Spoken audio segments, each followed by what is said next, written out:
হরে কৃষ্ণ কৃষ্ণ কৃষ্ণ হরে হরে, হরে রাম রাম রাম হরে হরে। আমি পড়ছি শ্রী ভগবদ গীতা যথাযথ সপ্তদশ অধ্যায় শ্রদ্ধাত্রয় বিভাজ্য শ্লোক নম্বর 1। অর্জুনবাচয়ম শাস্ত্র বিধেয়ম উচ্ছিদ্যায়ম যজন্তে শ্রদ্ধায়ম অম্বিতা দেশায়াম নিষ্ঠাত যমকা কৃষ্ণয়ম সত্তমম আহু রজয়তম। গীতার গান। অর্জুন কহিলেন শাস্ত্রবিধি নাহি জানে, কিন্তু শ্রদ্ধান্বিত স্বজন করিয়ে যারা কিবা তার কিবা নিষ্ঠা তার কৃষ্ণ সততম তার উপর হেসে ইচ্ছা মম।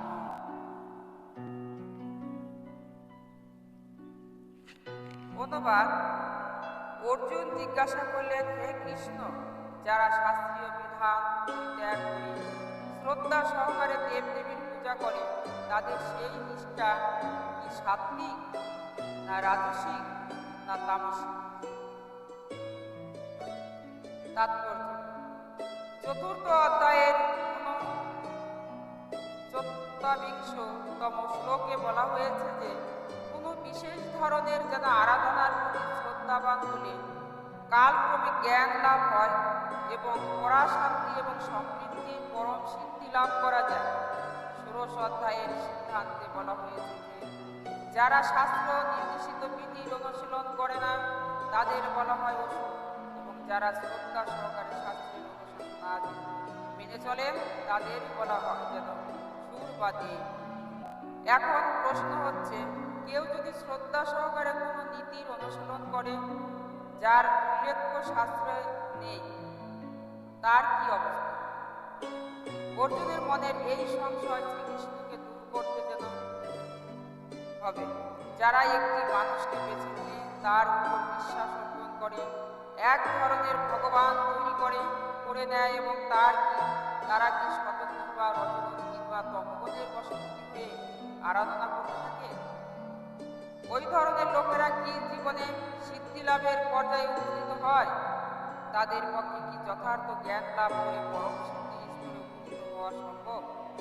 যারা শাস্ত্রবিধির অনুশীলন করেন না কিন্তু শ্রদ্ধা সহকারে বিভিন্ন দেবদেবীর মানুষের পূজা করে, তারা কি তাদের প্রচেষ্টার যেন সাফল্য বর্ধিত হতে পারে? অর্জুন শ্রীকৃষ্ণকে এই সমস্ত প্রশ্ন জিজ্ঞাসা করেছেন। শ্লোক নম্বর 2। শ্রী ভগবান উবাচয়ম ত্রিবিদ্ধায় ভবতি শ্রদ্ধা দেবাহীনা মনুষা স্বভাবজ্জয়ম সাত্ত্বিকী রাজস্যা চৈব তামসী জয় নিত্য কাম শ্রীনাথ।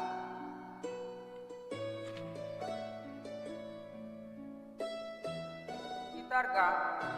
ভগবান কহিলেন স্বভাবজ নীতিন নিষ্ঠা শ্রদ্ধা সেতে সাত্ত্বিকীয় রাজস্যার তামসীয় গভীর বিবর্তন করি তার মন, যার সেবা শ্রদ্ধা হয় মনের কারণ। অনুবাদ।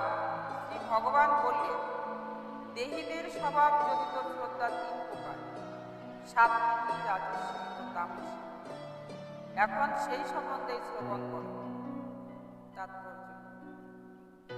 যারা শাস্ত্র নির্দেশিত বিধি সম্বন্ধে অবগত হওয়া সত্ত্বেও আলস্য এবং বৈমুখ্যবশত এই সমস্ত বিধির অনুশীলন করে না, তারা জড়া প্রকৃতির বিভিন্ন গুণের দ্বারা যেন পরিচালিত হয়। তাদের পূর্বকৃত শতগুণ, রজগুণ অথবা তমগুণ আশ্রিত কর্ম যেন তারা কর্ম অনুসারী তারা বিশেষ ধরনের প্রকৃতি অর্জন করে। প্রকৃতির বিভিন্ন গুণাবলীর সঙ্গে জীবনের বা জীবের অসঙ্গ চিরকাল ধরে চলে আসছে, যেহেতু জীবসত্তা জড়া প্রকৃতির সঙ্গে যেন সংশ্লিষ্ট হয়ে আছে, সেই জন্য জড়গুণের সঙ্গে তার অসংখ্য অনুসারী সেই যেন বিভিন্ন ধরনের মানসিকতা অর্জন করে থাকে। কিন্তু যদি সে কোনো শতগুণের সঙ্গ লাভ করে এবং তার নির্দেশিত মেনে চললে তাহলে তার প্রকৃত বদলাতে পারা যায়। ক্রমশ যেভাবেই মানুষ তম থেকে রজ কিংবা রজ থেকে সতে তার অবস্থার অবনতি সাধন করতে পারে। এই থেকে সিদ্ধান্ত হয় যে প্রকৃতির কোনো এক বিশেষ গুণের প্রতি যেন অন্ধবিশ্বাসের ফলে মানুষ পূর্ণ সার্থকতার পর্যায়ে উন্নীত হতে পারে না।